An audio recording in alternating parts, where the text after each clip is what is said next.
The silent justice. രചന നുസൈബ ഷമീർ. അവതരണം Shahul Malayil. Editing Faisal C M Noonjeri. Kochi നഗരം ഉറക്കത്തിലേക്ക് വഴുതി വീണിരുന്നു. ഇടമുറിയാതെ പെയ്യുന്ന കർക്കിടക മഴയിൽ നഗരത്തിലെ തെരുവുവിളക്കുകൾ മങ്ങി കത്തുന്നു. നേരം പുലരാൻ ഇനി മണിക്കൂറുകൾ മാത്രം ബാക്കി. ഹൈവേ കരികളുള്ള വിജനമായ ഒരു കൺസ്ട്രക്ഷൻ സൈറ്റിൽ പകുതി പണിതീർന്ന കെട്ടിടത്തിന്റെ താഴത്തെ നിലയിൽ ഒരു മൊബൈൽ ഫോൺ നിർത്താതെ വൈബ്രേറ്റ് ചെയ്യുന്നുണ്ടായിരുന്നു. ആ വെളിച്ചത്തിലാണ് ആ കാഴ്ച തെളിഞ്ഞത്. സിമന്റ് ചാക്കുകൾക്ക് മുകളിൽ ഒരു സിംഹാസനത്തിൽ എന്ന പോലെ ഇരിക്കുന്ന നിലയിൽ ഒരു മൃതദേഹം. കണ്ണുകൾ രണ്ടും കറുത്ത തുണികൊണ്ട് കെട്ടിയിരിക്കുന്നു. വായ തുന്നിച്ചേർത്ത നിലയിൽ. നെഞ്ചിൽ ആഴത്തിൽ പതിഞ്ഞൊരു മുറിവിൽ നിന്ന് രക്തം വാർന്ന് തറയിൽ ഒരു ചെറിയ തടാകം തന്നെ രൂപപ്പെട്ടിട്ടുണ്ട്. ആ മൃതദേഹത്തിന് നേരെ മുകളിലെ ഭിത്തിയിൽ ചോര കൊണ്ട് ഒരൊറ്റ വാക്ക് മാത്രം എഴുതിയിരുന്നു: ജസ്റ്റിസ്. അടുത്ത കുറച്ച് മിനിറ്റുകൾക്കുള്ളിൽ ആ പ്രദേശം പോലീസ് വലയത്തിലായി.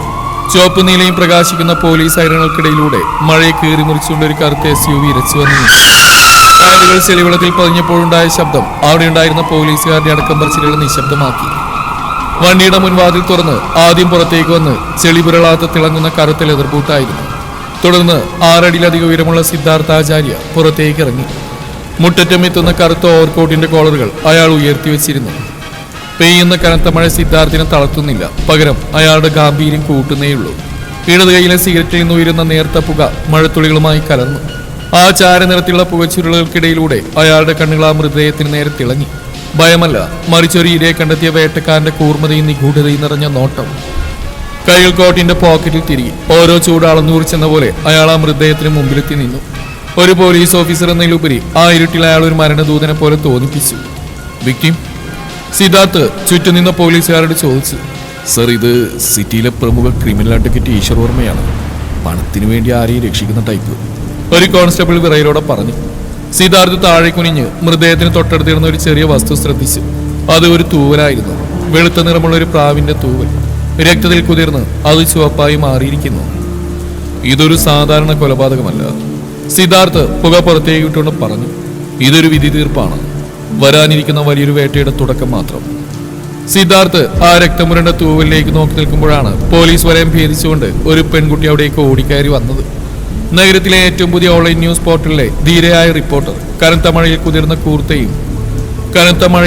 കൂർത്തയും തോളിൽ തൂങ്ങുന്ന ക്യാമറ ബാഗും കയ്യിൽ മുറുക്കെ പിടിച്ചിരിക്കുന്ന പ്രസ് ഐഡിയും അവളിലെ പത്രപ്രവർത്തകയുടെ വാശി വിളിച്ചോതുന്നുണ്ടായിരുന്നു. മേഡം, അങ്ങോട്ടേക്ക് പോകാനും ആവില്ല. ബാരിക്കേഡിന് പിന്നിലേക്ക് നിൽക്കൂ പ്ലീസ്. തടയാൻ ശ്രമിച്ച കോൺസ്റ്റബിളിനെ വെട്ടിച്ച് അവൾ സിദ്ധാർത്ഥിന്റെ തൊട്ടടുത്തെത്തി. സർ, ഇത് സൈലന്റ് ജസ്റ്റിസ് ആണോ? മഴവെള്ളം മുഖത്തിൽ നിന്ന് തുടച്ചു നീക്കാൻ എന്നെ ചോദിച്ചു. അവളുടെ ശബ്ദത്തിൽ കിതപ്പുണ്ടായിരുന്നെങ്കിലും കണ്ണുകളിൽ ഭയമില്ലായിരുന്നു. സിദ്ധാർത്ഥ് സാവധാനം തിരിഞ്ഞു. തന്റെ ഏകാന്തതയിലേക്ക് അനുവാദമില്ലാതെ അതിക്രമിച്ചു കയറിയ ആ പെൺകുട്ടി അയാളൊന്ന് പാളി നോക്കി. അയാളുടെ ചുണ്ടിലൊരു ചെറിയ പരിഹാസച്ചിരി വിരിഞ്ഞു. വിരലുകൾക്കിടയിൽ ഇരുന്ന സിഗരറ്റ് വിറ്റി താഴേക്കിട്ട് ബൂട്ട് കൊണ്ട് അമർത്തി കിടത്തിക്കൊണ്ട് അയാൾ പറഞ്ഞു. അന്വേഷണം തുടങ്ങിയിട്ടേ ഉള്ളൂ ജേർണലിസ്റ്റ്. പക്ഷെ ഒന്നുറപ്പാ, ഈ നഗരത്തിന് ഇനി ഉറക്കമില്ലാത്ത രാത്രികളായിരിക്കും. തനിക്കും. ഒരു നിമിഷം അനന്യ സ്തംഭിച്ചു നിന്നുപോയി. സിദ്ധാർത്ഥിന്റെ വാക്കുകളിലെ തണുപ്പും അയാളുടെ കണ്ണുകളിലെ നിഗൂഢതയും അവളെ വല്ലാതെ ആകർഷിച്ചു. അയാൾ നടന്നു നീങ്ങുമ്പോൾ ക്യാമറ കയ്യിലെടുത്ത ആ മൃതദേഹത്തിന് മുകളിലെ ജസ്റ്റിസ് എന്ന വാക്കിന്റെ ഒരു ചിത്രം അവൾ പകർത്തി. നഗരത്തിൽ നടക്കാൻ പോകുന്ന ഒരു വലിയ കൊടുങ്കാറ്റിന് സാക്ഷിയാവുകയാണ് താനെന്ന് അവൾക്ക് തോന്നി. ദൂരെ എവിടെയോ ഒരു സൈറൺ വീണ്ടും മുഴങ്ങി, മഴയുടെ ശബ്ദത്തെ കീറി മുറിച്ചുകൊണ്ട്. സിറ്റി പോലീസ് കമ്മീഷണറുടെ ഓഫീസ്. അന്തരീക്ഷത്തിൽ കനത്ത നിശബ്ദത. മുന്നിൽ നിന്ന് ഫയലിലേക്ക് തുറച്ചു നോക്കി കമ്മീഷണർ രാഘവൻ നായർ ഇരിക്കുകയാണ്. സിദ്ധാർത്ഥ് അയാൾക്ക് നേരെ മുന്നിൽ തികഞ്ഞ ലാഘവത്തോടെ ഒരു കസേര വലിച്ചിട്ടിരുന്നു. സിദ്ധാർത്ഥ്, താൻ ചെയ്തത് വലിയൊരു വീഴ്ചയാണ്. ഒരു കൊലപാതക വിവരം കിട്ടിയാൽ അത് ആദ്യം റിപ്പോർട്ട് ചെയ്യേണ്ടത് ഹെഡ്ക്വാർട്ടേഴ്സിലാണ്, അല്ലാതെ തനിക്ക് തോന്നിയ പോലെ ആ ഏരിയ സീൽ ചെയ്യല്ലേ വേണ്ടത്. കമ്മീഷണർ മേശയിലടിച്ചു. സിദ്ധാർത്ഥ് തന്റെ പോക്കറ്റിൽ നിന്ന് ലൈറ്റർ എടുത്ത് കളിച്ചുകൊണ്ട് അയാളെ നോക്കി, ഒട്ടും ഭാഭേദമില്ലാതെ. കമ്മീഷണർ, നിയമം പുസ്തകത്തിലുണ്ട്, നീതി തെരുവിലുണ്ട്. പുസ്തകം നോക്കി നീതി നടപ്പിലാക്കാൻ എനിക്ക് താല്പര്യമില്ല. തന്റെ ഈ അഹങ്കാരം ഉണ്ടല്ലോ, ഇത് നിർത്താൻ എനിക്കറിയാം. താൻ എന്റെ സബോർഡിനേറ്റ് ആണെന്ന ബോധം വേണം. രാഘവൻ നായർ ശബ്ദമുയർത്തി. സിദ്ധാർത്ഥ് പെട്ടെന്ന് എഴുന്നേറ്റു. കമ്മീഷണറുടെ കണ്ണുകളിലേക്ക് നോക്കി തന്റെ ആ ഗാംഭീര്യമുള്ള ശബ്ദത്തിൽ അയാൾ പറഞ്ഞു. Listen to me carefully mister commissioner. ഞാൻ ഈ യൂണിഫോം ഇട്ടിരിക്കുന്നത് നിങ്ങളുടെ ഓർഡറുകൾ അനുസരിക്കാനല്ല, സത്യം കണ്ടെത്താനാ. And the truth doesn't need your permission to come out. താൻ ആ കസേരയിൽ നിന്ന് ഓർഡർ ഇടാൻ നോക്കണ്ട. If you want to play by the rules, find another officer. Because where I stand, the only rule is my decision. കളി ഞാൻ തുടങ്ങിക്കഴിഞ്ഞു. ഇനി ജയിച്ചിട്ടേ നിർത്തൂ. Get that into your heart. Raghavan Nair സ്തബ്ധനായി ഇരുന്നു പോയി. മറ്റേതെങ്കിലും ഓഫീസർ ആയിരുന്നെങ്കിൽ ഈ നേരം കൊണ്ട് അയാൾ സസ്പെൻഷൻ ഓർഡർ എഴുതുമായിരുന്നു. പക്ഷേ മുന്നിൽ നിൽക്കുന്നത് സിദ്ധാർത്ഥാചാര്യാണ്. അയാളെ തൊടാൻ മേലുദ്യോഗസ്ഥർക്ക് പോലും ഭയമാണ്. പുറത്തെ ഇടനാഴിയിൽ ഇതെല്ലാം കേട്ടു നിൽക്കുകയായിരുന്നു അനന്യ. അവളുടെ ഹൃദയമിടിപ്പ് കൂടി. അധികാരം കയ്യിലുള്ളവന്റെ മുമ്പിൽ ഒരു കൂസലമില്ലാതെ വിരൽ ചൂണ്ടി സംസാരിക്കുന്ന ഈ മനുഷ്യൻ. അവളുടെ കണ്ണുകളിൽ ഒരത്ഭുതവും ഒരുതരം ആരാധനയും നിറഞ്ഞു. സിദ്ധാർത്ഥ് പുറത്തേക്ക് ഇറങ്ങി വരുമ്പോൾ അനന്യ അയാളുടെ മുന്നിൽ ചെന്ന് നിന്നു. സർ, അത് ശരിക്കും മാസായിരുന്നു. പക്ഷെ കമ്മീഷനോട് ഇങ്ങനെയൊക്കെ കുഴപ്പമാവില്ലേ? സിദ്ധാർത്ഥ അവളെ അടിമുടിയെ നോക്കി. താൻ ഈ കേസിന് പിന്നാലെ ഉണ്ടല്ലേ, കൊള്ളാം. പക്ഷെ ഒരു കാര്യം ഓർത്തോ, എന്റെ നിഴലിൽ നിൽക്കാൻ നോക്കണ്ട, പൊള്ളിപ്പോവും. അയാൾ നടന്നു നീങ്ങി.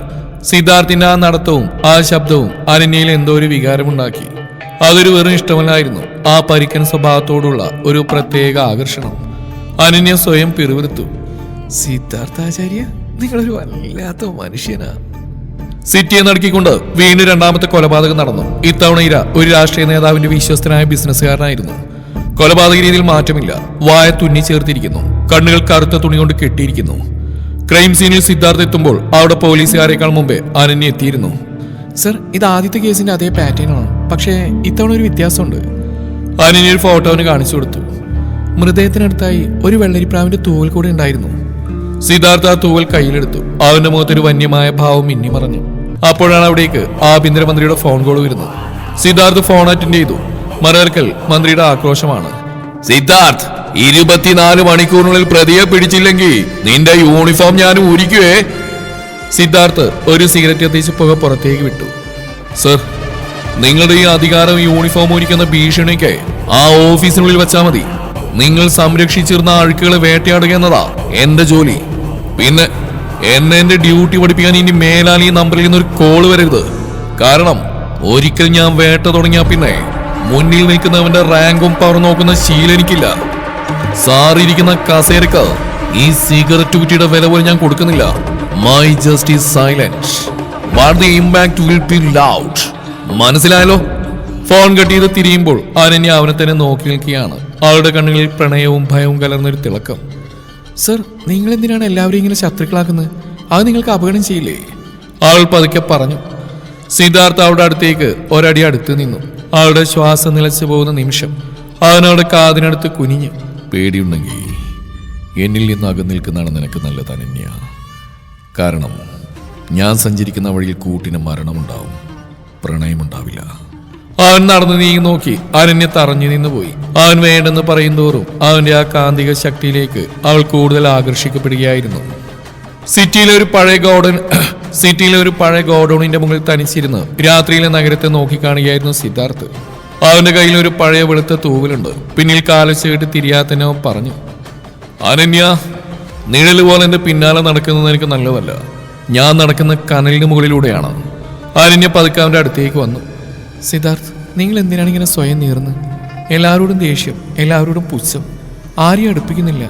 പക്ഷെ എനിക്ക് നിങ്ങളെ ഭയമില്ല. സിദ്ധാർത്ഥ് പെട്ടെന്ന് തിരിഞ്ഞു. അവളുടെ കണ്ണുകളിലേക്ക് നോക്കി അവൻ ആഞ്ഞടിച്ചു. ഭയമില്ലെന്നോ? എടി, എന്റെ മുന്നിലിരുന്ന് മേശയിലടിക്കുന്ന മന്ത്രിമാരുടെ കൈവിറക്കുന്ന ഞാൻ കണ്ടിട്ടുണ്ട്. പോലീസിലെ ഉന്നതന്മാർക്ക് എന്റെ പേര് കേൾക്കുമ്പോൾ മുട്ടുകിറക്കും. നിയമത്തെ ഞാൻ കീശയിലിട്ടല്ല നടക്കുന്നത്. നിയമത്തിന് മുകളിലാണ് എന്റെ സ്ഥാനം. ഞാൻ ഓരോരുത്തരെയും പഠിപ്പിക്കാറുണ്ട്. നീ വെറൊരു പെണ്ണാ. എന്റെ ഈ ലോകത്തേക്ക് നീ വരാൻ നോക്കണ്ട. അനന്യ പിന്നോട്ട് മാറിയില്ല. ആൾ അവന്റെ കണ്ണുകളിലേക്ക് തന്നെ നോക്കി. ഈ പരിക്കൻ സംസാരത്തിന് പിന്നിൽ നിങ്ങൾ ഒളിപ്പിച്ചു വെക്കുന്ന ഒരു നീതിയുണ്ട്. അതുകൊണ്ടാ എനിക്ക് നിങ്ങളെ ഇഷ്ടം. നിങ്ങളെല്ലാവരും പേടിക്കുമ്പോൾ ആ പേടിയെ പ്രണയിക്കാനാ എനിക്ക് തോന്നുന്നത്. സിദ്ധാർത്ഥ് ഒരു നിമിഷം സ്തബ്ധനായി. അവളുടെ ധൈര്യം അവനെ അത്ഭുതപ്പെടുത്തി. അവനവളുടെ മുഖത്തിനരിയിലേക്ക് മുഖമടുപ്പിച്ചു. എന്തിനാണ് അനന്യ നീ ഇങ്ങനെ നിന്റെ ജീവിതം പണം വെച്ചെന്റെ പിന്നാലെ നടക്കുന്നത്? നിനക്ക് വീട്ടിൽ പോകണ്ടേ? നിന്റെ വീടെവിടെയാ? നിനക്ക് ആരൊക്കെയുണ്ട് നഗരത്തില്? അനന്യയുടെ കണ്ണുകൾ ഒരു നിമിഷം നിറഞ്ഞു. പക്ഷെ അവളത് മറച്ചു പിടിച്ചു. ഒരു നേരത്തെ പുഞ്ചിരിയോട് അവൾ പറഞ്ഞു. വീടോ? എനിക്കങ്ങനെ ഒരു ഇടല്ലേ സിദ്ധാർത്ഥ്. ഒരനാഥാലയത്തിന്റെ ചുവരുകൾക്കുള്ളിലാണ് ഞാൻ ജനിച്ചു വളർന്നത്. എനിക്ക് പറയാൻ അച്ഛനോ അമ്മയോ കൂട്ടിനും സഹോദരങ്ങളോ ഇല്ല. ഈ ലോകത്ത് ഞാൻ തികച്ചും ഒറ്റക്കാണ്. അതുകൊണ്ടാവാം മരണം മുന്നിൽ കണ്ടാലും എനിക്ക് പേടി തോന്നാത്തത്. സിദ്ധാർത്ഥ് ഒരു നിമിഷം നിശബ്ദനായി. അവളുടെ വാക്കുകൾ അവന്റെ ഉള്ളിൽ എവിടെയോ തട്ടി. അവളുടെ ധൈര്യം കേവലം വാശിയല്ല, മറിച്ച് ജീവിതം നൽകിയ ഒറ്റപ്പെടലിൽ നിന്നുണ്ടായതാണെന്ന് അവൻ തിരിച്ചറിഞ്ഞു. അവനവളുടെ മുഖത്തിനരിയിലേക്ക് മുഖമടുപ്പിച്ചു. ഒറ്റക്കാണെന്ന് കരുതി മരണത്തിന് മുന്നിലേക്ക് നടന്ന് കയറിയത് അനന്യ. എന്റെ പ്രണയം ചോര ഉരുണ്ടതായിരിക്കും. അത് താങ്ങാൻ നിനക്ക് കഴിയില്ല. ഇനി മേലാലിന്റെ വഴി തടസ്സമായി നിൽക്കരുത്. നിന്നോട് എനിക്ക് തോന്നുന്ന ഈ ദേഷ്യം പോലും ചിലപ്പോ നിനക്ക് താങ്ങാൻ പറ്റിയെന്ന് വരില്ല. അവൻ അവിടെ നിന്ന് നടന്നു നീങ്ങി. പക്ഷെ അനന്യ കണ്ടു. അവന്റെ കണ്ണുകളിൽ ആദ്യമായി ഒരു നിമിഷം ആ ഭാവമാറ്റം ഉണ്ടായത്. ആ പരിക്കൻ ഹൃദയത്തിൽ തനിക്ക് വേണ്ടി ഒരിടമുണ്ടെന്ന് അവൾക്ക് തോന്നി. അന്ന് രാത്രി സിദ്ധാർത്ഥിന്റെ മൊബൈലിലേക്ക് ഒരു അജ്ഞാത സന്ദേശം വന്നു. അടുത്ത വിധി നിന്റെ വീട്ടുമുറ്റത്തെത്തും സിദ്ധാർത്ഥാചാര്യ, നീ കാത്തിരുന്ന ആളിതാ വരുന്നു. സിദ്ധാർത്ഥന്റെ തോക്കിൽ ഓടിയത് അവന്റെ ചുണ്ടിലെ ഒരു ക്രൂരമായ ചിരി വിരിഞ്ഞു. വരട്ടെ, നിനക്ക് വേണ്ടി ഞാൻ വിരിച്ച വരയിലേക്ക് നീ തന്നെ വരണം. മഴ കനത്ത് പെയ്യുന്ന രാത്രി സിദ്ധാർത്ഥിന്റെ പഴയ തറവാട് വീട് നഗരത്തിന് അല്പം മാറി വിജനമായ ഒരിടത്താണ്. മുറ്റത്തെ കാറ്റാടി മരങ്ങൾ കാറ്റിലുലയുന്ന ശബ്ദം മാത്രം. സിദ്ധാർത്ഥ് ഉമ്മറത്ത് ഇരുട്ടിലിരിക്കുകയായിരുന്നു. കയ്യിൽ ഓടിയത് തോക്കുണ്ട്. പെട്ടെന്ന് മുറ്റത്തൊരു കാറ് വന്നിരുന്നു. ലൈറ്റുകൾ അണഞ്ഞു. ഒരാൾ പതുക്കെ പടികൾ കയറി വരുന്ന സിദ്ധാർത്ഥ് അറിഞ്ഞു. വിരൽ തോക്കിന്റെ ട്രിഗറിൽ മുറുകി. പക്ഷേ വന്നത് ആ നിഗൂഢ ശത്രുവായ കൊലയാളിയായിരുന്നില്ല, അനന്യയായിരുന്നു. അവളാകെ നനഞ്ഞു കുതിർന്നിരുന്നു. നീ ഇപ്പം എവിടേക്ക് വന്ന്? സിദ്ധാർത്ഥിന്റെ ശബ്ദം ഇടിമുഴക്കം പോലെയായിരുന്നു. നിങ്ങൾക്കൊരു മെസ്സേജ് വന്ന കാര്യം ഓഫീസിൽ അറിഞ്ഞു. കമ്മീഷണർ വലിയൊരു ടീമിനെ ഇങ്ങോട്ട് അയക്കുന്നുണ്ട്. പക്ഷെ അവർ വരുന്നത് നിങ്ങളെ സഹായിക്കാനല്ല, നിങ്ങൾ ഈ കേസിൽ കൊടുക്കാനാ. അനന്യ കിതച്ചുകൊണ്ട് പറഞ്ഞു. സിദ്ധാർത്ഥ് എഴുന്നേറ്റ് അവിടെ അടുത്തേക്ക് വന്നു. ഈ സിദ്ധാർത്ഥാചാര്യയെ കൊടുക്കാൻ ഈ നാട്ടിലെ നിയമത്തിന് കഴിയില്ലെന്ന് ഞാൻ നിന്നോട് പറഞ്ഞിട്ടുള്ളതല്ലേ, പിന്നെ എന്തിനാ നീ ഇങ്ങനെ പേടിക്കുന്നത്? ആനാട് തോളിൽ പിടിച്ച് ഉലുക്കി. അനന്യയുടെ കണ്ണുകൾ നിറഞ്ഞു. എനിക്ക് നിങ്ങളെ നഷ്ടപ്പെടുന്ന പേടിയുണ്ട്. സിദ്ധാർത്ഥ അവളെ ദേഷ്യത്തോടെ നോക്കി. എടി, എനിക്ക് പ്രണയിക്കാൻ നേരമില്ല. എന്റെ ലക്ഷ്യം ആ കൊലയാളിയാണ്. അവൻ എന്റെ കുടുംബത്തെ തുടർന്ന് പറഞ്ഞിട്ടുണ്ടെങ്കിൽ അവന്റെ കൈ ഞാൻ വിട്ടു. അതിനിടയിൽ നീ കണ്ണീരായി വന്നാ നിന്നെയും ഞാൻ മാറ്റി നിർത്തും. അപ്പോഴാണ് വീടിന് പിന്നിൽ ഒരു വലിയ ശബ്ദം കേട്ടത്. ആരോ ജനൽ ചില്ലുകൾ തകർത്തിരിക്കുന്നു. സിദ്ധാർത്ഥ് അനന്യയെ ഒരു തൂണിന് പിന്നിലേക്ക് തള്ളി മാറ്റി. അനന്യ, ഇവിടുന്ന് അനങ്ങരുത്. സിദ്ധാർത്ഥ് വീടിനുള്ളിലേക്ക് കുതിച്ചു. അവിടെ ഹാളിലെ ഭിത്തിയിൽ ചോര കൊണ്ട് പുതിയൊരു അടയാളം വരച്ചിരിക്കുന്നു. ഒരു വെളുത്ത പ്രാവിന്റെ ചിത്രം. പക്ഷെ അതിനേക്കാൾ സിദ്ധാർത്ഥിനെ ഞെട്ടിച്ചത് അവിടെ വെച്ചിരുന്ന ഒരു പഴയ ഫോട്ടോയാണ്. സിദ്ധാർത്ഥിന്റെ അച്ഛന്റെ ഫോട്ടോ. അതിൽ കറുത്ത മഷി കൊണ്ട് ഗുണനചിഹ്നം ഇട്ടിരിക്കുന്നു. പുറത്ത് പോലീസിന്റെ സൈറൺ ശബ്ദം കേട്ടു തുടങ്ങി. കമ്മീഷണർ സംഘം വീട് വളഞ്ഞെഴിഞ്ഞു. സിദ്ധാർത്ഥ്, പുറത്തിറങ്ങൂ. ഈ കൊലപാതകത്തിൽ നിനക്ക് പങ്കുണ്ടെന്ന് ഞങ്ങൾക്ക് തെളിവ് കിട്ടിയിട്ടുണ്ട്. കീഴടങ്ങ. കമ്മീഷണറുടെ ശബ്ദം മെഗാഫോണിലൂടെ മുഴങ്ങി. സിദ്ധാർത്ഥ് ജനലിലൂടെ പുറത്തേക്ക് നോക്കി പരിഹാസത്തോടെ ചിരിച്ചു. കമ്മീഷണർ സാറേ, ഈ സിദ്ധാർത്ഥാചാര്യ കീഴടങ്ങാൻ പഠിച്ചിട്ടില്ല. താൻ കൊണ്ടുവന്ന ഈ നായ്ക്കളെ വെച്ച് എന്നെ പിടിക്കാന്ന് താൻ കരുതണ്ട. വേട്ടക്കാരൻ ഞാനാണെങ്കിൽ ഇര നിങ്ങളൊക്കെയാ. ധൈര്യം ഉണ്ടെങ്കിൽ അകത്തേക്ക് കയറിയോടാ. അനന്യ പേടിയോടെ അവനെ നോക്കി. നിയമത്തിനും വില്ലനും ഇടയിൽ ഒറ്റപ്പെട്ടു നിൽക്കുന്ന സിദ്ധാർത്ഥ്. പക്ഷെ അവന്റെ മുഖത്ത് വല്ലാത്തൊരു വീറായിരുന്നു. ഒരു യുദ്ധത്തിന് തയ്യാറെടുത്ത പോരാളിയെ പോലെ. മഴ തോരാതെ പെയ്യുന്നു. പുറത്ത് പോലീസ് വാഹനങ്ങളുടെ സൈറണുകൾ കാതടിപ്പിക്കുന്നു. സിദ്ധാർത്ഥിന്റെ തറവാട് വീടിന് ചുറ്റും തോക്കുകളുമായി പോലീസുകാർ നിലയുറപ്പിച്ച് കഴിഞ്ഞു. സിദ്ധാർത്ഥ്, പുറത്തിറങ്ങി വരൂ. നിനക്ക് രക്ഷപ്പെടാൻ കഴിയില്ല. കമ്മീഷണറുടെ ശബ്ദം വീണ്ടും മുഴങ്ങി.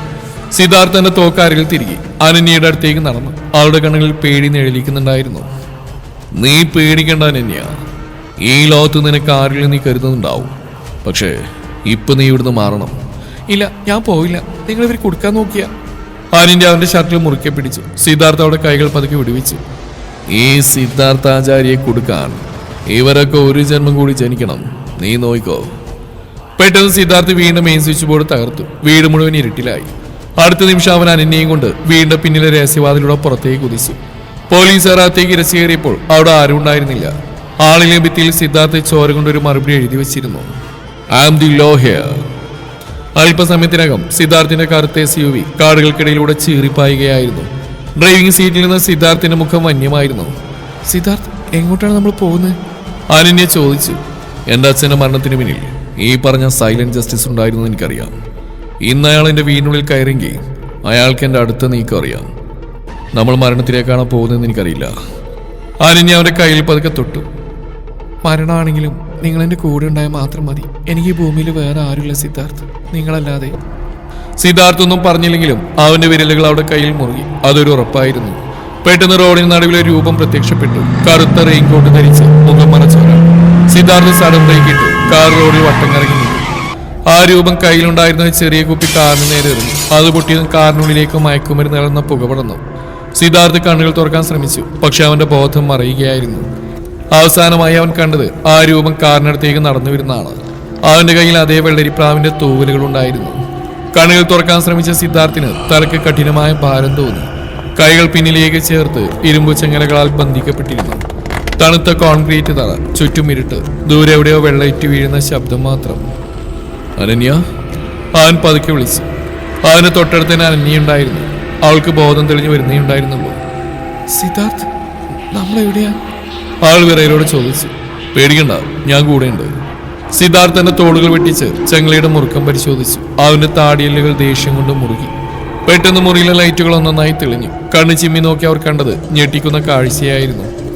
ആ വലിയ ആളിന്റെ ഭിത്തികളിൽ നിറയെ സിദ്ധാർത്ഥിന്റെ അവന്റെ അച്ഛന്റെയും പഴയ ഫോട്ടോകൾ. ചിലതിൽ ചോര കൊണ്ട് അടയാളപ്പെടുത്തിയിരിക്കുന്നു. ഹാളിന്റെ മറുവശത്തൊരു നിഴൽ രൂപം പ്രത്യക്ഷപ്പെട്ടു.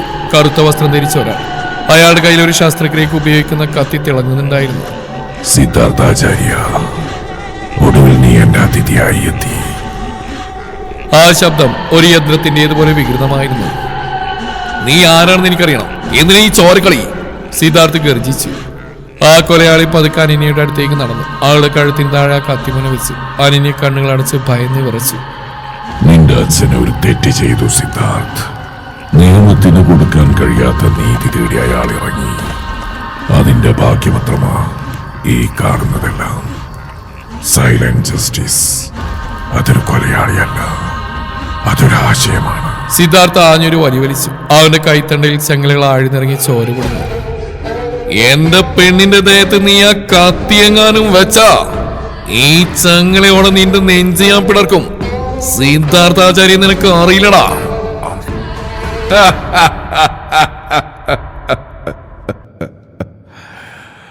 നെഞ്ചു വിരിച്ചുള്ള സംസാരം ഇവിടെ നടക്കില്ല ഇൻസ്പെക്ടർ. നിനക്ക് മുന്നിൽ 2 ഓപ്ഷൻ ഉണ്ട്. ഒന്നുകിൽ നിന്റെ അച്ഛൻ ഒളിപ്പിച്ചു വെച്ച ആ ഫയൽ എനിക്ക് തരിക, അല്ലെങ്കിൽ നിന്റെ കൺമുമ്പിൽ ഈ പെണ്ണ് മരിക്കുന്നത് കാണുക. അനന്യ സിദ്ധാർത്ഥിനെ നോക്കി. സിദ്ധാർത്ഥ്, എനിക്ക് വേണ്ടി ഒന്നും ചെയ്യരുത്, ഇയാൾക്കൊന്നും കൊടുക്കരുത്. സിദ്ധാർത്ഥിന്റെ കണ്ണുകൾ ചുവന്നു കൊടുത്തു. അവന്റെ ഉള്ളിലെ വേട്ടക്കാരൻ ഉണരുകയായിരുന്നു. ചങ്ങലയുടെ കണ്ണുകൾക്കിടയിൽ അവൻ തന്റെ വിരലുകൾ കൊണ്ടൊരു പ്രത്യേക തന്ത്രം പറ്റി. തന്റെ കൈത്തണ്ടയിലെല്ലാം അവൻ സ്വയം തെറ്റിച്ചു. കഠിനമായ വേദന കടിച്ചു പിടിച്ചവൻ ചെങ്ങലയിൽ നിന്നൊരു കൈ വേർപ്പെടുത്തി. നിനക്ക് തെറ്റിപ്പോയി. സിദ്ധാർത്ഥ് എഴുന്നേറ്റിരുന്നു. കൊലയാളിയുടെ മുഖത്ത് ചിരിമാഞ്ഞു. നീതി നടപ്പിലാക്കാൻ എനിക്ക് ഫയലുകളുടെ ആവശ്യമില്ല, എന്റെ ഈ കൈകൾ മതി. സിദ്ധാർത്ഥ് ചങ്ങലയുടെ ബാക്കി ഭാഗം വായുവിൽ ചുഴറ്റി വില്ലന് നേരെ കുതിച്ചു. ആ ഇരുട്ടറയിൽ മരണത്തിന്റെ താളം മുഴങ്ങി തുടങ്ങി. കൈത്തണ്ടയിലെ സ്വയം തെറ്റിച്ച ആ കഠിനമായ വേദന സിദ്ധാർത്ഥിന്റെ മുഖത്ത് പ്രതിഫലിച്ചില്ല. പകരം അവിടെ കണ്ടത് ഇരയെ കിട്ടിയ ഒരു സിംഹത്തിന്റെ ക്രൂരമായ ഭാവമായിരുന്നു. ചങ്ങലയുടെ ഒരറ്റം വായുവിലേക്ക് ചുഴറ്റിക്കൊണ്ട് അവൻ അയാൾക്ക് നേരെ കുതിച്ചു. അനന്യ, കണ്ണടച്ചു പിടിച്ചോ! സിദ്ധാർത്ഥ അലറി. കൊലയാളിയുടെ കയ്യിലിരുന്ന കത്തി സിദ്ധാർത്ഥിന് നേരെ എറിഞ്ഞു. വായുവിൽ വെച്ച് തന്നെ ചങ്ങല കൊണ്ട് സിദ്ധാർത്ഥ തട്ടിത്തെറിപ്പിച്ചു. അടുത്ത നിമിഷം ചങ്ങലയുടെ കനത്ത കണ്ണികൾ വില്ലന്റെ തോളിൽ ആഞ്ഞടിച്ചു. എല്ലുപൊട്ടുന്ന ശബ്ദ ഹാളിൽ മുഴങ്ങി. അയാൾ നിലവിളിയോടെ പിന്നോട്ട് മടങ്ങി. സിദ്ധാർത്ഥ അവന്റെ നെഞ്ചിൽ ചവിട്ടി നിലത്തിട്ടു. കയ്യിലെ ചങ്ങല വില്ലന്റെ കഴുത്തിൽ മുറുക്കി. എന്റെ അച്ഛന്റെ മരണത്തിന് കാരണം നീയാണോടാ? പറ! സിദ്ധാർത്ഥിന്റെ ശബ്ദം ആ വലിയ മുറിയിൽ ഇടിമുഴക്കം പോലെ പ്രതിധ്വനിച്ചു. അയാൾ ശ്വാസം കിട്ടാതെ പിടഞ്ഞു. പെട്ടെന്ന് ആളിലെ മറ്റൊരു വാതിൽ തുറക്കപ്പെട്ടു. 10-12 ഗുണ്ടകൾ മാരകായുധങ്ങളുമായി അകത്തേക്ക് പാഞ്ഞു വന്നു. സിദ്ധാർത്ഥ അയാളെ എഴുന്നേൽപ്പിച്ച് നിർത്തി അവരൊരു പരിചയമായി ഉപയോഗിച്ചു. അടുത്തേക്ക് വന്നാൽ ഇവന്റെ തല ഞാൻ തകർക്കും. പക്ഷെ വന്നവർ കൊലയാളിയുടെ ആൾക്കാരിലായിരുന്നു. അവർ ആ കൊലയാളിയെ പോലും വകവെക്കാതെ വെടിയുതിർക്കാൻ തുടങ്ങി. സിദ്ധാർത്ഥ ആ വില്ലനെയും കൊണ്ടൊരു കനത്ത ഇരുമ്പ് മേശയ്ക്ക് പിന്നിലേക്ക് മറഞ്ഞു. വെടിയുണ്ടകൾ മേശയിൽ തട്ടി തെറിച്ചു. സിദ്ധാർത്ഥ്! അനന്യെ കരഞ്ഞു വിളിച്ചു. അവൾ ഇപ്പോഴും കസേരയിൽ ബന്ധിക്കപ്പെട്ടിരിക്കുകയായിരുന്നു. സിദ്ധാർത്ഥ തന്റെ അരയിൽ ഒളിപ്പിച്ചു വെച്ചിരുന്ന ചെറിയൊരു കത്തി കൊണ്ട് അനന്യയുടെ കെട്ടുകൾ അറുത്തു മാറ്റി. അനന്യ, ആ വാതിലൂടെ ഓടിക്കോ, പുറത്തെന്റെ വണ്ടി ഉണ്ടാവും. ഞാൻ ഇവന്മാരെ തീർത്തിട്ട് വരാം. ഇല്ല, ഞാൻ നിങ്ങളെ വിട്ടു പോവില്ല. അനന്യ അവന്റെ കൈ പിടിച്ചു. സിദ്ധാർത്ഥ അവന്റെ മുഖം കയ്യിലെടുത്തു. അവന്റെ നെറ്റിയിൽ നിന്ന് ചോരയൊലിക്കുന്നുണ്ടായിരുന്നു. ഇത് ഈ സിദ്ധാർത്ഥാചാര്യയുടെ ഓർഡറാണ്. നീ ജീവനോടെ ഉണ്ടെങ്കിൽ മാത്രമേ എനിക്ക് പോരാടാൻ കഴിയൂ. പോ! അനന്യ കരഞ്ഞുകൊണ്ട് പുറത്തേക്ക് ഓടി. സിദ്ധാർത്ഥ് തിരിഞ്ഞു. അവന് മുന്നിൽ ആയുധധാരികളായ 12 പേർ. സിദ്ധാർത്ഥിന്റെ കയ്യിൽ വെറും ഒരു ചങ്ങല മാത്രം. അവൻ തന്റെ ഷർട്ടിന്റെ കൈകൾ മുകളിലേക്ക് കയറ്റി വെച്ചു. കഴുത്തൊന്ന് വെട്ടിച്ച് ശബ്ദമുണ്ടാക്കി. നിയമത്തിന്റെ വഴിയിൽ നിങ്ങൾ രക്ഷപ്പെടുമായിരിക്കും, പക്ഷേ ഇത് സിദ്ധാർത്ഥിന്റെ കോർട്ടാണ്. ഇവിടെ വക്കീലില്ല, ജഡ്ജിയില്ല, ശിക്ഷ നടപ്പിലാക്കുന്ന ആരാച്ചാർ മാത്രം. അവൻ ചങ്ങല ചുഴറ്റി അവർക്കിടയിലേക്ക് പാഞ്ഞു കയറി. അസ്ഥികൾ ഒടിയുന്നു. നിലവിളികളും കൊണ്ട് ആ രാത്രി ഭീതിതമായി. 12 പേരെയും സിദ്ധാർത്ഥ് വെറും കൈ കൊണ്ടും ചങ്ങല കൊണ്ടും നേരിട്ടു. ഓരോ അടിക്കും ഒരു മരണത്തിന്റെ താളമുണ്ടായിരുന്നു. അവസാനം എല്ലാവരും നിലംപതിച്ചപ്പോൾ സിദ്ധാർത്ഥ ആ കറുത്ത വസ്ത്രധാരിയായ കൊലയാളിയുടെ അടുത്തേക്ക് നടന്നു. അവന്റെ മുഖം മൂടി മാറ്റാൻ കൈ നീട്ടിയതും പുറകിൽ നിന്ന് ഒരാൾ സിദ്ധാർത്ഥിന്റെ തല കാഞ്ഞടിച്ചു. കാഴ്ചകൾ മങ്ങുന്നതിനിടയിൽ സിദ്ധാർത്ഥ ആ രൂപത്തെ കണ്ടു. പോലീസിന്റെ ബൂട്ട് ധരിച്ച ഒരാൾ. ബോധമറിയുന്നതിന് മുമ്പ് സിദ്ധാർത്ഥ് പതുക്കെ പറഞ്ഞു, ചതി. കണ്ണുകൾ തുറക്കാൻ ശ്രമിച്ച സിദ്ധാർത്ഥിന്റെ തലക്കുള്ളിൽ 1000 ചെണ്ടുകൾ ഒന്നിച്ച് കൊട്ടുന്ന പോലെ തോന്നി. തലയുടെ പിന്നിൽ നിന്ന് ഒലിച്ചിറങ്ങിയ ചോര ഉണങ്ങി പിടിച്ചിരിക്കുന്നു. പക്ഷേ ശാരീരികപരമായ വേദനയേക്കാൾ അവനെ തളർത്തിയത് ആ കാഴ്ചയായിരുന്നു. സിദ്ധാർത്ഥ് ബോധം കെട്ട് വീണ ആ പഴയ ഫാക്ടറിയിൽ ഇപ്പോൾ ഡസൻ കണക്കിന് പോലീസുകാരുണ്ട്. കമ്മീഷണർ രാഘവ് നായർ തന്റെ ബൂട്ട് കൊണ്ട് സിദ്ധാർത്ഥിന്റെ കയ്യിലുണ്ടായിരുന്ന ആ ചങ്ങല തട്ടിമാറ്റി. എഴുന്നേൽക്ക് സിദ്ധാർത്ഥാചാര്യ, നിന്റെ കളി അവസാനിച്ചു. കമ്മീഷണറുടെ ശബ്ദത്തിൽ ഒരു വല്ലാത്ത പരിഹാസം ഉണ്ടായിരുന്നു. സിദ്ധാർത്ഥ് പതുക്കെ എഴുന്നേറ്റ് നിന്നു. അവനെ അടിച്ചു വീഴ്ത്തിയ മറ്റാരുമല്ല, കമ്മീഷണറുടെ വിശ്വസ്തനായ ഇൻസ്പെക്ടർ വർഗീസ് ആയിരുന്നു. സർ, ഇവൻ ആ കൊലയാളിയെ രക്ഷപ്പെടുത്തി. നമ്മൾ വരുമ്പോൾ ഇവിടെ 12 പേര് ബോധമില്ലാതെ കിടക്കുകയാണ്. ആ കൊലയാളിയെ കാണാനില്ല, വർഗീസ് കമ്മീഷണറോട് പറഞ്ഞു. സിദ്ധാർത്ഥ് തന്റെ ചുണ്ടിലെ ചോര തുടച്ചു കളഞ്ഞു. അവൻ കമ്മീഷണറുടെ കണ്ണുകളിലേക്ക് തന്നെ നോക്കി. കൊലയാളിയെ രക്ഷപ്പെടുത്തിയത് ഞാനല്ല കമ്മീഷണർ, അത് നിങ്ങളാ. ആ മുഖം മൂടിക്ക് പിന്നിൽ ആരാണെന്ന് ഞാൻ കാണാതിരിക്കാൻ വേണ്ടിയല്ലേ നിങ്ങളുടെ ഈ നാടകം. കമ്മീഷണർ ഒന്ന് ചിരിച്ചു. തെളിവുണ്ടോ സിദ്ധാർത്ഥ്? ഇപ്പൊ എല്ലാവരുടെയും കണ്ണിൽ നീ ഒരു പിടിയിട്ടാ പുള്ളിയാ. സ്വന്തം അച്ഛന്റെ മരണത്തിന് പ്രതികാരം ചെയ്യാൻ നിയമം കയ്യിലെടുത്ത ഒരു ക്രിമിനൽ. അത് മതി നിന്നെ അകത്തിടാൻ. നിയമം നിങ്ങളെപ്പോലുള്ളവരുടെ കയ്യിലെ കളിപ്പാവയായിരിക്കും, പക്ഷേ നീതി അതെന്റെ കൂടെയാ. സിദ്ധാർത്ഥ് മുന്നോട്ടൊരടി വെച്ചു. പെട്ടെന്ന് പുറത്തൊരു വലിയ സ്ഫോടന ശബ്ദം കേട്ടു. പോലീസുകാർ പരിഭ്രാന്തരായി ചിതറി. ആ പുകമറക്കുള്ളിൽ നിന്നൊരു കാറ് ചീറിപ്പാഞ്ഞു വന്നു. അത് അനന്യയായിരുന്നു. അവൾ സിദ്ധാർത്ഥ് പറഞ്ഞ പോലെ രക്ഷപ്പെട്ടിരുന്നില്ല. കാറ് സിദ്ധാർത്ഥിന് തൊട്ടടുത്ത് വട്ടം കറങ്ങി നിന്നു. സിദ്ധാർത്ഥ് കയറ്! അനന്യ അലറി. സിദ്ധാർത്ഥ് ഒരു നിമിഷം പോലും കളയാതെ കാറിലേക്ക് ചാടിക്കയറി. കമ്മീഷണർ സംഘം വെടിയുതിർത്തെങ്കിലും അനന്യ കാറ് വേഗത്തിൽ ഓടിച്ചുപോയി. നീ എന്തിനാ തിരിച്ചു വന്ന്? ഞാൻ നിന്നോട് പോവാൻ പറഞ്ഞല്ലേ? സിദ്ധാർത്ഥ് ദേഷ്യത്തോടെ ചോദിച്ചു. അനന്യ സ്റ്റെയറിംഗിൽ മുറുക്കി പിടിച്ചു. അവളുടെ കണ്ണുകൾ നിറഞ്ഞിരുന്നു. നിങ്ങൾ അവിടെ മരണത്തിന് വിട്ടുകൊടുക്കാൻ എനിക്ക് കഴിയില്ല. എനിക്ക് ഈ ലോകത്ത് നിങ്ങളല്ലാതെ ആരില്ലെന്ന് പറഞ്ഞ് വെറുതെ അല്ല സിദ്ധാർത്ഥ്. സിദ്ധാർത്ഥ് സീറ്റിലേക്ക് ചാരിയിരുന്ന് കണ്ണുകൾ അടച്ചു. അവന്റെ മനസ്സിൽ ആ കൊലയാളിയുടെ രൂപം തെളിഞ്ഞു വന്നു. അനന്യ, ഈ പോലീസും ആ കൊലയാളിയും തമ്മിൽ വലിയൊരു ബന്ധമുണ്ട്. എന്റെ അച്ഛൻ അന്വേഷിച്ച് കണ്ടെത്തിയ ആ രഹസ്യം അത് പുറത്തു കൊണ്ടുവരണം. ഇനി ഒളിച്ചുകളിയില്ല. കളി സിദ്ധാർത്ഥാചാര്യയുടെ സ്റ്റൈലായിരിക്കും. അവൻ തന്നെ ഫോൺ എടുത്തിട്ട് നമ്പറിലേക്ക് ഡയൽ ചെയ്തു. ഹലോ, സിദ്ധാർത്ഥാണോ? സിറ്റിയിലെ എല്ലാ അണ്ടർവേൾഡ് കണക്ഷൻസ് എനിക്ക് വേണം. നാളെ നേരം പുലരുമ്പോ കൊച്ചി നഗരം കത്തണം. അത്രയ്ക്ക് വലിയൊരു വേട്ടയാ ഞാൻ പ്ലാൻ ചെയ്യുന്നത്. അനന്യ അവനെ നോക്കി. ആ കണ്ണുകളിൽ പ്രതികാരത്തിന്റെ അഗ്നി ആളിപ്പടരുന്നുണ്ടായിരുന്നു. കൊച്ചി നഗരത്തിലെ ഒരു രഹസ്യ സങ്കേതത്തിൽ സിദ്ധാർത്ഥും അനന്യയും തമ്പടിച്ചിരിക്കുകയാണ്.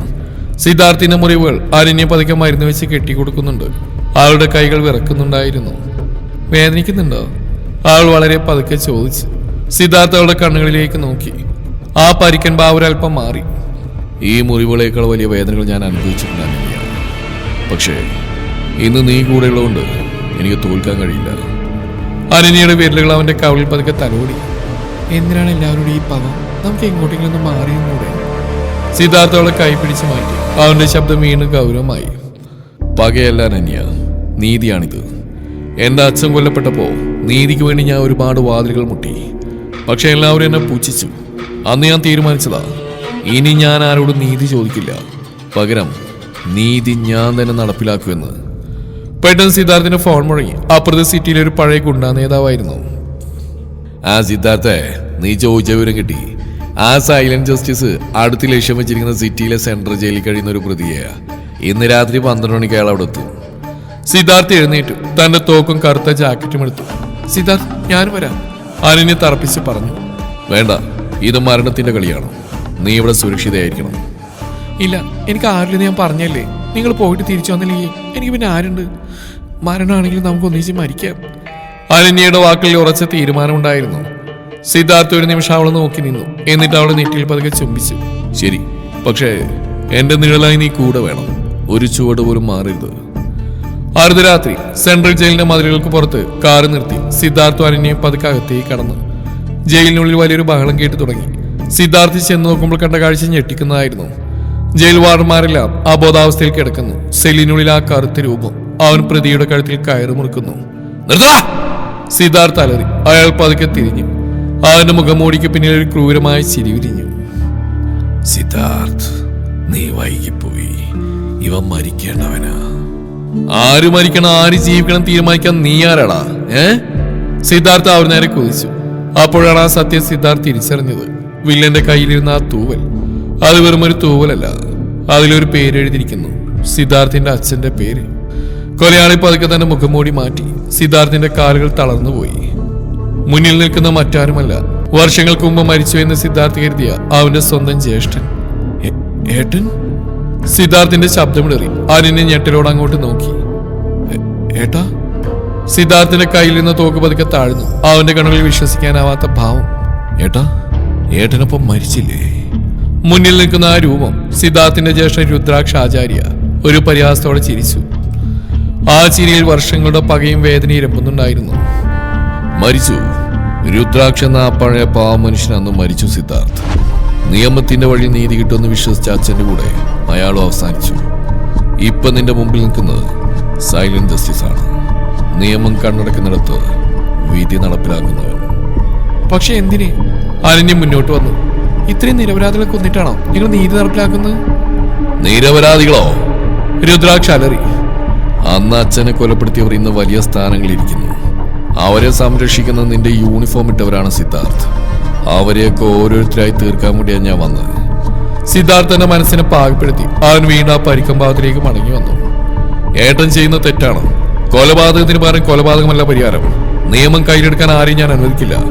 അതെന്റെ സ്വന്തം ഏട്ടനായാലും ശരി. എങ്കിൽ തടഞ്ഞോടാ നീ. രുദ്രാക്ഷ തന്റെ കയ്യിൽ നിന്ന് കത്തി സിദ്ധാർത്ഥ് നേരെ വീശി. സഹോദരങ്ങൾ തമ്മിലുള്ള കടുത്ത പോരാട്ടം ആ ജയിൽ സെല്ലിനുള്ളിൽ നടന്നു. സിദ്ധാർത്ഥിന്റെ ഓരോ നീക്കവും രുദ്രാക്ഷിന് അറിയാമായിരുന്നു. രുദ്രാക്ഷിന്റെ ഓരോ തന്ത്രവും സിദ്ധാർത്ഥിനും. അവർക്കിടയിൽ അടിപിടിയല്ല, മറിച്ച് വർഷങ്ങളുടെ പകയുടെ കണക്ക് തീർക്കലായിരുന്നു നടന്നത്. പെട്ടെന്ന് പുറത്ത് പോലീസിന്റെ വലിയൊരു സംഘമെത്തി. കമ്മീഷണർ രാഘവൻ നായർ നേരിട്ടാണ് വരുന്നത്. രണ്ടിനെയും തീർത്തേക്ക്, ഷൂട്ട് അറ്റ് സൈറ്റ്. കമ്മീഷണറുടെ ഉത്തരവ് കേട്ട് പോലീസുകാർ വെടിതീർക്കാൻ തുടങ്ങി. രുദ്രാക്ഷ സിദ്ധാർത്ഥിനെ പിടിച്ചു മാറ്റി ഒരു ചുമരിന്റെ പിന്നിലേക്ക് മറഞ്ഞു. സിദ്ധാർത്ഥ്, കമ്മീഷണറാണ് നമ്മുടെ അച്ഛനെ കൊന്നത്. അവന്റെ കയ്യിലുള്ള ആ രഹസ്യ ഫയൽ പുറത്തു വന്നാ അവന്റെ മുഖം മൂടി അഴിയും. ഞാൻ ഈ പോലീസുകാരെ തടയാം. നീ അനന്യയും കൊണ്ട് ആ ഫയൽ കൈക്കലാക്കാൻ നോക്ക്. ഏട്ടാ പോടാ, ഇത് നിന്റെ ഏട്ടന്റെ അവസാനത്തെ ഓർഡറാ. നീതി നടപ്പിലാക്കാൻ എനിക്ക് കഴിയില്ലെങ്കിൽ അത് നീ ചെയ്യണം. നീ സിദ്ധാർത്ഥാചാര്യാണ്. രുദ്രാക്ഷ തോക്കുകളുമായി പോലീസിന് നേരെ പാഞ്ഞു കയറി. സിദ്ധാർത്ഥ അനന്യയുടെ കൈ പിടിച്ച് മറുഭാഗത്തുകൂടി പുറത്തേക്ക് ഓടി. പിന്നിൽ വെടിയൊച്ചകളും നിലവിളികളും മുഴങ്ങുന്നുണ്ടായിരുന്നു. കാറിലേക്ക് കയറുമ്പോൾ സിദ്ധാർത്ഥിന്റെ കണ്ണ് നിറഞ്ഞിരുന്നു. പക്ഷെ അവന്റെ ഉള്ളിൽ പ്രതികാരത്തിന്റെ അഗ്നി ആളി പടരുകയായിരുന്നു. അനന്യ, ഇനി ഒളിക്കാനില്ല. നേരെ കമ്മീഷണറുടെ വീട്ടിലേക്ക്. ഇന്ന് രാത്രി കൊച്ചി നഗരം ഒരു വലിയ സത്യത്തിന് സാക്ഷ്യം വഹിക്കും. മഴ തോർന്നിട്ടില്ല. കമ്മീഷണർ രാഘവൻ നായരുടെ ഔദ്യോഗിക വസതിക്ക് മുമ്പിൽ സിദ്ധാർത്ഥിന്റെ SUV ബ്രേക്ക് ഇട്ട് നിന്നു. സിദ്ധാർത്ഥിന്റെ കണ്ണുകൾ കനൽ പോലെ തിളങ്ങുന്നുണ്ടായിരുന്നു. സിദ്ധാർത്ഥ്, അകത്തേറെ പോലീസുകാരുണ്ടാവും. നമ്മൾ രണ്ടുപേരും മാത്രം ചെന്ന. അനന്യയുടെ ശബ്ദമിടറി. സിദ്ധാർത്ഥനെ തോക്കിൽ ലോഡ് ചെയ്തു. അനന്യ, സിദ്ധാർത്ഥാചാര്യ ഒറ്റയ്ക്ക് വന്നാ അത് നിയമം. പക്ഷെ ഇന്ന് ഞാൻ വരുന്ന നിയമമായിട്ടല്ല, എന്റെ അച്ഛന്റെയും ഏട്ടന്റെയും നീതിയായിട്ടാ. നീ കാർ തന്നെ ഇരിക്കും. ഇല്ല, ഞാൻ കൂടെ വരും. ആളവന്റെ കൈ പിടിച്ചു. സിദ്ധാർത്ഥ അവളെ നോക്കി. ആ നോട്ടത്തിൽ ഒരു വിടവാങ്ങലുടെ ലാഞ്ചനയുണ്ടായിരുന്നു. അവനൊന്നും മിണ്ടാതെ പുറത്തിറങ്ങി. വസതിയുടെ ഗേറ്റിൽ കാവൽ നിന്നിരുന്ന പോലീസുകാർ അവനെ തടയാൻ നോക്കിയെങ്കിലും സിദ്ധാർത്ഥിന്റെ ഒരൊറ്റ നോട്ടത്തിൽ അവർ മരവിച്ചു പോയി. വഴിമാറാ, സിദ്ധാർത്ഥാചാര്യർ വരുന്നത്. അവനകത്തേക്ക് ഇരച്ചു കയറി. ആൾ കമ്മീഷണർ രാഘവൻ നായർ ചായ കുടിച്ചിരിക്കുന്നുണ്ടായിരുന്നു. സിദ്ധാർത്ഥിനെ കണ്ടതും അയാൾ ഞെട്ടി എഴുന്നേറ്റു. നീ എങ്ങനെ ഇവിടെ എത്തി? രുദ്രാക്ഷ നിന്നെ കൊന്നില്ലേ? സിദ്ധാർത്ഥ് മേശയ്ക്ക് മുകളിലൂടെ ചാടി കമ്മീഷണറുടെ കൈത്തിന് പിടിച്ചു. എന്റെ ഏട്ടനെ കൊലയാളിക്ക് നീയല്ലേടാ? നീതിക്ക് വേണ്ടി നടന്ന എന്റെ അച്ഛനെ നടുറൂട്ടിൽ വെടിവെച്ച് വന്ന നീയല്ലേ?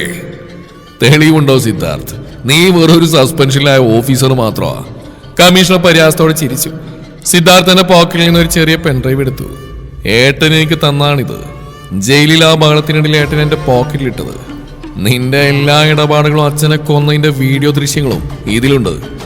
കമ്മീഷണർ മുഖത്ത് നിറമങ്ങി. അയാൾ തന്നെ മേശക്കടിയിലെ ബില്ലിലമർത്തി. നിമിഷങ്ങൾക്കുള്ളിൽ കമാൻഡോകൾ അകത്തേക്ക് പാഞ്ഞു വന്നു. തീർത്തേക്കുവനെ, കമ്മീഷണർ അലറി. സിദ്ധാർത്ഥ് കമ്മീഷണറെ ഒരു മനുഷ്യ കവചമാക്കി മാറ്റി. വെടിവെക്കടാ, നിന്റെയൊക്കെ കമ്മീഷണറുടെ നെഞ്ചാദ്യം പിളരും. അനിനെ പുറത്തു നിന്നെല്ലാം ക്യാമറയിൽ പകർത്തുന്നുണ്ടായിരുന്നു.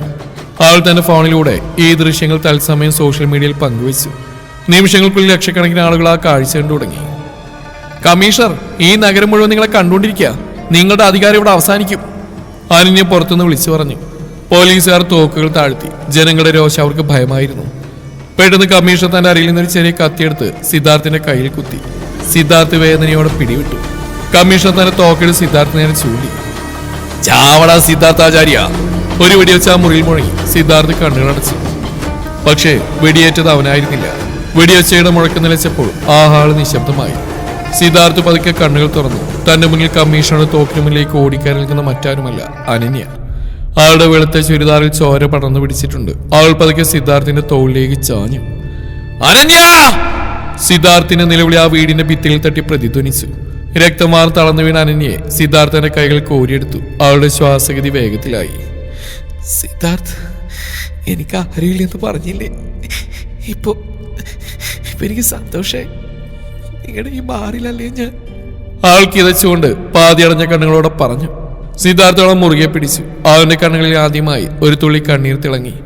അവൻ അവളെ താങ്ങി താഴെയിരുത്തി. അവളുടെ കണ്ണുകൾ പതുക്കെ അടയുകയായിരുന്നു. സിദ്ധാർത്ഥിന്റെ ഉള്ളിൽ അഗ്നിപർവ്വതം പൊട്ടിത്തെറിച്ചു. അവൻ പതുക്കെ അവളെ തറയിൽ കിടത്തി എഴുന്നേറ്റു. അവന്റെ കണ്ണുകൾക്ക് അപ്പോൾ രക്തത്തിന്റെ നിറമായിരുന്നു. ചുറ്റും നിന്ന കമാൻഡോകൾ പോലും ആ ഭാവങ്ങളുടെ ഭയന്ന് പിന്നോട്ട് മാറി. കമ്മീഷണർ വിറക്കുന്ന കൈകളോടെ വീണ്ടും തോക്ക് ചൂണ്ടി. പക്ഷെ സിദ്ധാർത്ഥ തട്ടിത്തെറിപ്പിച്ചു. അവന്റെ കൈകൾ കമ്മീഷണറുടെ കഴുത്തിൽ മുറുകി. എന്റെ അച്ഛനെ കൊന്നു, എന്റെ ഏട്ടനെ കൊലയാളിയാക്കി, ഇപ്പൊ ഇവളെയും. സിദ്ധാർത്ഥ ആഞ്ഞൊരിടി കമ്മീഷണറുടെ മുഖത്ത് കൊടുത്തു. അയാൾ തെറിച്ചു വീണു. സിദ്ധാർത്ഥ അയാളെ വലിച്ച് എഴുന്നേൽപ്പിച്ചു. നിയമം നിന്നെ തൂക്കിലിടുമായിരിക്കും, പക്ഷേ അതിനു മുമ്പ് സിദ്ധാർത്ഥാചാര്യയുടെ ഒരു ശിക്ഷയുണ്ട്. സിദ്ധാർത്ഥ അയാളെ വലിച്ചടിച്ച് ജനലിലൂടെ താഴെ മുറ്റത്തേക്ക് എറിഞ്ഞു. താഴെ കൂടിയിരുന്ന പോലീസുകാരും ജനങ്ങളും ആ കാഴ്ച കണ്ട് സ്തബ്ധരായി. അടുത്ത നിമിഷം സിദ്ധാർത്ഥ താഴേക്ക് ചാടി. കമ്മീഷണറുടെ നെഞ്ചിൽ ചവിട്ടിപ്പിടിച്ച് സിദ്ധാർത്ഥ അലറി. നീ കൊന്ന ഓരോ ജീവനും പകരം ചോദിക്കാനാണ് ഞാൻ വന്നത്. ഇതാ നിന്റെ വിധി. സിദ്ധാർത്ഥന്റെ കയ്യിലുണ്ടായിരുന്ന ആ വെള്ളരി പ്രാവിന്റെ തൂവൽ കമ്മീഷണറുടെ നെഞ്ചിൽ വെച്ചു. അത് രക്തത്തിൽ കുതിർന്ന് ചുവപ്പായി. സിദ്ധാർത്ഥ അനന്യയുടെ അടുത്തേക്ക് ഓടിക്കയറി. അവൾ ശ്വാസം കിട്ടാതെ പിടയുകയാണ്. അവനവളെ കയ്യിലെടുത്തു. നിനക്കൊന്നും സംഭവിക്കില്ല അനന്യ. ഞാൻ കൂടെയുള്ളപ്പോ നിന്നെ കൊണ്ടുപോകാൻ സാക്ഷാൽ യമരാജന് പോലും ധൈര്യം ഉണ്ടാവില്ല. മരിക്കാനല്ല, ജീവിക്കാനാണ് നീ എന്റെ കൂടെ വന്ന്. കണ്ണു തുറക്ക്, ഇത് സിദ്ധാർത്ഥാചാര്യയുടെ ഓർഡറാണ്. കമ്മീഷണറുടെ വസതി യുദ്ധക്കളമായി മാറിയിരുന്നു. അനന്യയുടെ ശരീരം തന്റെ കൈകളിൽ ചേർത്ത് വെച്ച് സിദ്ധാർത്ഥ മുട്ടൂത്തിയിരുന്നു. അവന്റെ കണ്ണുകളിൽ നിന്ന് ആദ്യമായി കണ്ണുനീർ തുള്ളികൾ ഇറ്റു വീണു. ആ പരുക്കൻ മനുഷ്യന്റെ ഹൃദയം തകരുന്ന നിമിഷം. അനന്യ, കണ്ണു തുറക്ക്, നീ എന്തിനാടി എന്റെ മുന്നിലേക്ക് വന്നത്? സിദ്ധാർത്ഥ് വിറക്കുന്ന ശബ്ദത്തിൽ ചോദിച്ചു. അവളുടെ ശ്വാസം വളരെ ദുർബലമായിരുന്നു. ചോരയിൽ കുതിർന്ന അവളുടെ കൈകൾ അവൾ പതുക്കെ സിദ്ധാർത്ഥിന്റെ വിരലുകളിൽ കോർത്തു. സിദ്ധാർത്ഥ്, നിങ്ങൾ ഒറ്റക്കാക്കില്ലെന്ന് ഞാൻ പറഞ്ഞല്ലേ, എനിക്കൊന്നും സംഭവിക്കില്ല. അപ്പോഴാണ് ദൂരെ നിന്നൊരു വണ്ടി പാഞ്ഞു വരുന്ന കണ്ടത്. അതിൽ നിന്നിറങ്ങിയ രുദ്രാക്ഷായിരുന്നു. വെടിയേറ്റ മുറിവുകളുമായി അവൻ ഇഴഞ്ഞാണ് വരുന്നത്. സിദ്ധാർത്ഥ്, നിർത്തരുത്, ഇവനെ തീർക്കണം, രുദ്രാക്ഷ വിളിച്ചു പറഞ്ഞു. പക്ഷേ പോലീസുകാരങ്ങൾ കൂടുതൽ അടുത്തു വന്നു. പുതിയൊരു വലിയ സൈന്യം തന്നെ അവിടേക്ക് എത്തുകയായിരുന്നു. സിദ്ധാർത്ഥ്, സമയം കളയരുത്. പോലീസിന്റെ സ്പെഷ്യൽ ഫോഴ്സ് വരികയാണ്. അവർക്ക് നമ്മൾ രണ്ടുപേരെയും ജീവനോടെ വേണ്ട. കമ്മീഷണറുടെ ചതികൾ പുറത്തു വരാതിരിക്കാൻ അവർ നമ്മളെ വെടിവെച്ചുകൊല്ലും. സിദ്ധാർത്ഥ് പതുക്കെ അനന്യയെ എടുത്ത് എഴുന്നേറ്റു. അവന്റെ മുഖത്തെ കണ്ണീര് മാറി പകരൊരു നിശ്ചയദാർഢ്യം വന്നു. ഏട്ടാ, ഇവളെ എനിക്ക് ഹോസ്പിറ്റലിൽ എത്തിക്കണം. അതിന് തടസ്സമായിട്ട് ആര് വന്നാലും സിദ്ധാർത്ഥാചാര്യ അവനെ ചവിട്ടി മതിക്കും. രുദ്രാക്ഷ തന്റെ കയ്യിലുണ്ടായിരുന്ന തോക്കുകളിൽ ലോഡ് ചെയ്തു. നീ പോയിക്കോ, നിനക്ക് വഴിയൊരുക്കാൻ നിന്റെ ഏട്ടനുണ്ടാവും. അച്ഛന് നീതി കിട്ടി, ഇനി നീ ഇവളും ജീവിക്കണം. സിദ്ധാർത്ഥ അന്യയും കൊണ്ട് തന്റെ SUV ലക്ഷ്യമാക്കി ഓടി. പിന്നിൽ രുദ്രാക്ഷ പോലീസിന്റെ സ്പെഷ്യൽ ഫോഴ്സിന് നേരെ വെടിയുതിർത്തുകൊണ്ട് പ്രതിരോധം തീർത്തു. വാടാ, മരണത്തെ തോൽപ്പിച്ചവനാണ് ഞാൻ, നിങ്ങൾക്ക് എന്നെ തോടാൻ കഴിയില്ല. രുദ്രാക്ഷന്റെ അലർച്ച രാത്രി വിറപ്പിച്ചു. സിദ്ധാർത്ഥ അനന്യെ കാറിന്റെ പിൻസീറ്റിൽ കിടത്തി വണ്ടി സ്റ്റാർട്ട് ചെയ്തു. ഗേറ്റിന് മുന്നിൽ പോലീസ് വണ്ടികൾ വഴി തടയാൻ നോക്കിയെങ്കിലും സിദ്ധാർത്ഥ് വണ്ടി പിന്നിലേക്ക് എടുത്ത് ആഞ്ഞിടിച്ച് വഴിമാറ്റി. കാർ ഹൈവേയിലൂടെ മിന്നൽ വേഗത്തിൽ പാഞ്ഞു. ഒരു കൈയിൽ സ്റ്റിയറിംഗും മറുകൈ കൊണ്ട് അനന്യയുടെ കൈ പിടിച്ച് സിദ്ധാർത്ഥ് പറഞ്ഞുകൊണ്ടിരുന്നു. അനന്യ, നീ തോൽക്കരുത്. നിനക്ക് ഈ ലോകത്ത് ആരുമില്ല നീ പറയത്. ഞാനുണ്ടടി നിനക്ക്. ഹോസ്പിറ്റലിന് മുമ്പിൽ കാർ സഡൻ ബ്രേക്കിട്ട് നിന്നു. സ്ട്രക്ചറിലേക്ക് അനന്യയെ മാറ്റുമ്പോൾ അവളുടെ കൈ സിദ്ധാർത്ഥിന്റെ ഷർട്ടിൽ മുറുക്കി പിടിച്ചിരുന്നു. ഓപ്പറേഷൻ തിയേറ്ററിന്റെ വാതിലടയുമ്പോൾ സിദ്ധാർത്ഥ ചുവന്ന ലൈറ്റിലേക്ക് നോക്കി നിന്നു. അവന്റെ ഷർട്ട് മുഴുവൻ അനന്യയുടെ ചോരയായിരുന്നു. പെട്ടെന്ന് സിദ്ധാർത്ഥിന്റെ ഫോൺ മുഴങ്ങി. അത് കമ്മീഷണറുടെ ഓഫീസിൽ നിന്നുള്ള വിളിയായിരുന്നില്ല, മറിച്ച് ചീഫ് മിനിസ്റ്ററുടെ ഓഫീസിൽ നിന്നായിരുന്നു. സിദ്ധാർത്ഥാചാര്യ, നിങ്ങൾ പുറത്തുവിട്ട തെളിവുകൾ കേരളം കണ്ടു കഴിഞ്ഞു. നിങ്ങളെ സഹായിക്കാൻ ഞങ്ങൾ ഫോഴ്സിനെ അയക്കുന്നുണ്ട്. കമ്മീഷണർ അറസ്റ്റിലായി. നിങ്ങളിപ്പോൾ എവിടെയാണ്? സിദ്ധാർത്ഥ് ജനലിലൂടെ പുറത്തെ ആകാശത്തേക്ക് നോക്കി. അവന്റെ ചുണ്ടിൽ നേരത്തെ ചിരി വിരിഞ്ഞു. പക്ഷെ ആ ചിരിയിൽ ഒരു വേദനയുണ്ടായിരുന്നു. ഞാൻ എൻ്റെ ലോകത്താണ് സർ. നീതിക്കും അനീതിക്കും ഇടയിലുള്ള ആ നിശബ്ദമായ ലോകത്ത്. ഹോസ്പിറ്റലിയുടെ നാളിൽ കനത്ത നിശബ്ദത. സിദ്ധാർത്ഥ ചുവന്ന ലൈറ്റിലേക്ക് തന്നെ നോക്കി നിൽക്കുകയാണ്. അവന്റെ മനസ്സിൽ അച്ഛന്റെ ചിരിക്കുന്ന മുഖവും ഏട്ടന്റെ പോരാട്ടവും അനന്യയുടെ ആത്മസമർപ്പണവും മിന്നി പറഞ്ഞു. മണിക്കൂറുകൾ നീണ്ട കാത്തിരിപ്പിനൊടുവിൽ ഡോക്ടർ പുറത്തിറങ്ങി. സിദ്ധാർത്ഥൊന്നും ചോദിച്ചില്ല. പക്ഷെ ആ കണ്ണുകളിൽ ചോദ്യമുണ്ടായിരുന്നു. She's a really fighter. She's really a fighter Siddharth. ഭാഗ്യം കൊണ്ട് ആ വെടിയുണ്ട ഹൃദയത്തിൽ കൊള്ളാതിരുന്നു. അനന്യ അപകടനില തരണം ചെയ്തിരിക്കുന്നു. സിദ്ധാർത്ഥ് ആദ്യമായി ഒന്ന് ദീർഘനിശ്വാസം വിട്ടു. അവന്റെ കണ്ണുകൾ നനഞ്ഞു. പക്ഷെ അധികം വൈകാതെ ആശുപത്രിക്ക് പുറത്ത് സൈറൺ ശബ്ദങ്ങൾ മുഴങ്ങി. ഇത്തവണ ഒന്ന് അവനെ കൊല്ലാനല്ല, ആദരിക്കാനായിരുന്നു. പുതിയ കമ്മീഷണർ ഫോഴ്സ് അവിടേക്ക് എത്തി. Siddharth, you did it. Raghavan Nair ഹോസ്പിറ്റലാണ്. അവൾ നേരെ ജയിലിലേക്ക്. നിങ്ങളുടെ സസ്പെൻഷൻ പിൻവലിച്ചു. നിങ്ങൾ വീണ്ടും ചാർജ് എടുക്കണം. സിദ്ധാർത്ഥന്റെ കയ്യിലുണ്ടായിരുന്ന പോലീസ് ID കാർഡ് അവർക്ക് നേരെ നീട്ടി. എനിക്ക് ഈ പദവികളൊന്നും വേണ്ട സർ. നിയമത്തിന്റെ ചട്ടക്കൂണിൽ നിന്ന് എനിക്ക് നീതി നടപ്പിലാക്കാൻ കഴിയില്ലെന്ന് ഞാൻ പഠിച്ചു കഴിഞ്ഞു. സിദ്ധാർത്ഥാചാര്യ ഇനി മുതൽ ഒരു സാധാരണക്കാരനാണ്. അവൻ നേരെ അനന്യയുടെ മുറിയിലേക്ക് നടന്നു. ബോധം തെളിഞ്ഞ അനന്യ അവനെ നോക്കി മന്ദഹസിച്ചു. അവളുടെ കൈകൾ പിടിച്ചുകൊണ്ട് അവൻ പറഞ്ഞു, അനന്യ, നീ പറഞ്ഞ ശരിയാ. എനിക്കും ഈ ലോകത്ത് ആരുമില്ല. പക്ഷെ ഇന്നു മുതൽ നമ്മൾ പരസ്പരം തണലായിരിക്കും. നീ എന്റെ ശക്തിയാണ്. അപ്പോഴാണ് മുറിയിലേക്ക് രുദ്രാക്ഷാചാര്യ കടന്നു വന്ന് വേഷം മാറി മുറികൾ കറുത്ത തുണി കൊണ്ട് കെട്ടിയിരിക്കുന്നു. പക്ഷെ ആ കണ്ണുകളിലെ തീക്ഷ്ണതയ്ക്ക് ഒരു കുറവും വന്നിട്ടില്ല. സിദ്ധാർത്ഥ്, എനിക്കിവിടെ നിൽക്കാൻ കഴിയില്ല. സൈലന്റ് ജസ്റ്റിസ് മരിച്ചു എന്ന് ലോകം കരുതട്ടെ. ഞാൻ പോകുന്നു. ദൂരെ എവിടെയെങ്കിലും അച്ഛൻ ആഗ്രഹിച്ച പോലെ ഒരു സമാധാന ജീവിതം തേടി. സഹോദരങ്ങൾ കെട്ടിപ്പിടിച്ചു. വാക്കുകളില്ലാത്ത യാത്ര പറച്ചിലിന് ശേഷം രുദ്രാക്ഷ ഇരുട്ടിലേക്ക് നടന്നു പറഞ്ഞു. ഒരു മാസം കഴിഞ്ഞ് കൊച്ചി നഗരത്തിൽ തിരക്കേറിയൊരു വൈകുന്നേരം ഒരു കോഫി ഷോപ്പിൽ ജനലരികിൽ അനന്യയും സിദ്ധാർത്ഥ് ഇരിക്കുകയാണ്. അനന്യ ഇപ്പോൾ ഒരു വലിയ പത്രത്തിന്റെ എഡിറ്ററാണ്. സിദ്ധാർത്ഥന്റെ ഗൗരവം വിടാതെ തന്നെ അവൾ കാപ്പി പകർന്നു കൊടുത്തു. ഇനിയെങ്കിലും ഈ തോക്കം താഴെ വെച്ചുകൂടെ സിദ്ധാർത്ഥ്? അനന്യ കുസൃതിയോടെ ചോദിച്ചു. സിദ്ധാർത്ഥ് അവളുടെ കണ്ണുകളിലേക്ക് നോക്കി. അവന്റെ ആ പഴയ പരിക്കം ഭാവം മാറി അവളുടെ പ്രണയം നിറഞ്ഞു. തോക്കൊക്കെ താഴെ വെക്കാൻ അനന്യ. പക്ഷെ ഈ നഗരത്തിൽ അനീതി നടക്കുമ്പോൾ സിദ്ധാർത്ഥാചാര്യയുടെ കണ്ണു തുറന്നിരിക്കും. അനന്യ അവന്റെ കൈകളിൽ തലയായിച്ചു. ദൂരെ ആകാശത്ത് സന്ധ്യാസൂര്യൻ അസ്തമിക്കുന്നു. നഗരം തിരക്കുകളിലേക്ക് അമരുമ്പോൾ സിദ്ധാർത്ഥാചാര്യയുടെ പഴയ മുറിയിലെ ജനാലകൾ കാറ്റിൽ ആടുന്നുണ്ടായിരുന്നു. മേശപ്പുറത്തിരുന്നിരുന്ന അയാളുടെ പേഴ്സണൽ ഡയറിയുടെ താളുകൾ കാറ്റിൽ വേഗത്തിൽ മറിഞ്ഞുകൊണ്ടിരുന്നു. അവസാനത്തെ വെള്ളത്താളിൽ സിദ്ധാർത്ഥാചാര്യയുടെ കൈപ്പടയിൽ എഴുതിയ വരികൾ തെളിഞ്ഞു വന്നു. നിയമപുസ്തകത്തിലെ വകുപ്പുകൾക്കും കോടതിയിലെ വാദപ്രതിവാദങ്ങൾക്കും അപ്പുറത്ത് ഒരു ലോകമുണ്ട്. അവിടെ ശരിയും തെറ്റും തീരുമാനിക്കുന്നത് അധികാരമോ പണമോ അല്ല, മറിച്ച് ഒരു മനുഷ്യന്റെ മനസാക്ഷിയാണ്. എന്റെ അച്ഛൻ നീതിക്ക് വേണ്ടി നിലകൊണ്ടു, അയാൾ കൊല്ലപ്പെട്ടു.